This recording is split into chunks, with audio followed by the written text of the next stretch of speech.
Well, hey folks, welcome back to the channel. It's good to have you.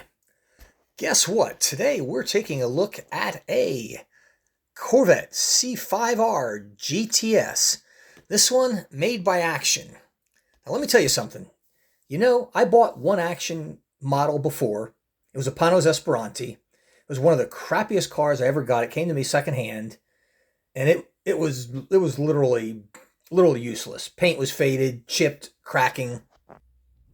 Well, this is what became of it, and I swore that I would never buy another Action car again. Well, then I saw this one, and I knew that most of the C5 Corvettes that were made by Action. I swore I was never going to buy one. Somebody sold this off to me as a Mini Champs.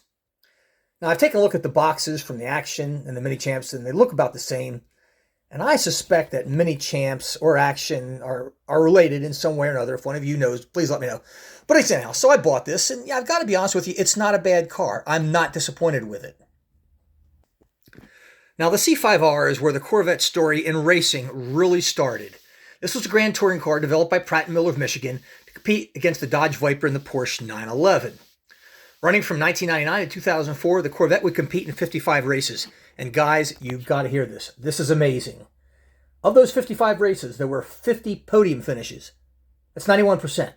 There are 24 poles and 31 ALMS class wins. That's a 56% winning ratio.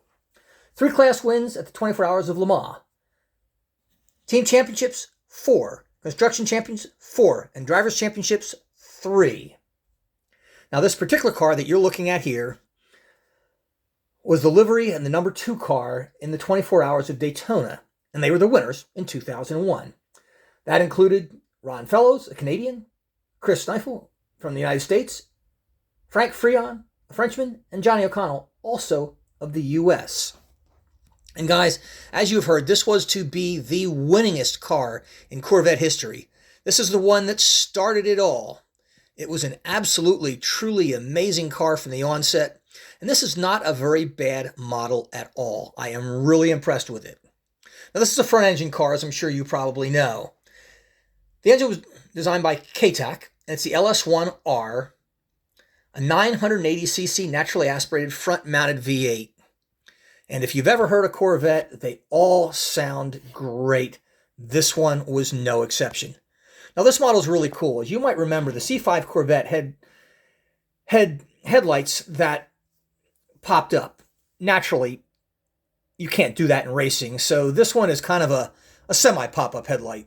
You just couldn't rely on the reliability of pop-up headlights for racing, so they got this half-ass headlight system to kind of look like a C5 headlight might look like if you had to race it.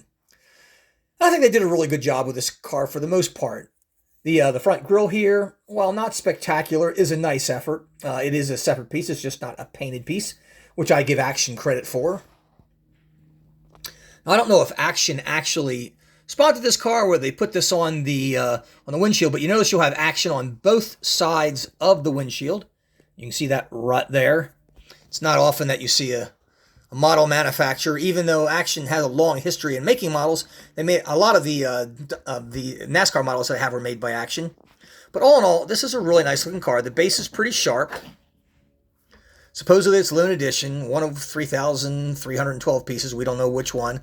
Wheel detail, guys, is not bad. I can clearly see the rotor and the caliper back there. You've got Goodyear tires. All in all, detail is sharp. The finish is good, much unlike that crappy Panos car that I had. And this one is just about as old.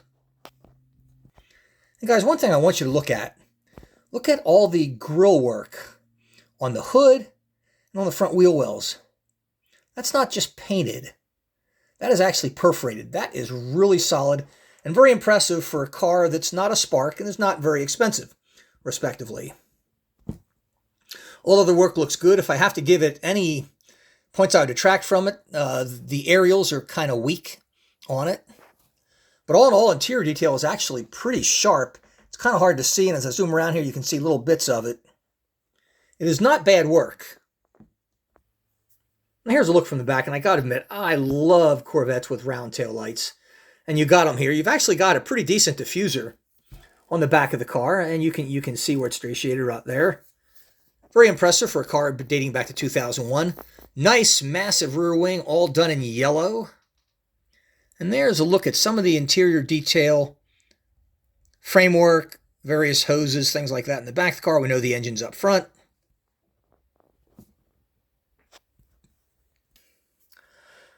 Well, folks, anyhow, I'm somewhat impressed with this car. It finally competes in my collection. I now have the C5 generation Corvette, the C6, the C7, and the C8, and you will soon be seeing a video of all four of them put together comparatively. And this is a rather nice model. I may have to rethink my thoughts about action and mini champs. Thanks for watching. See you next time, guys. Take care.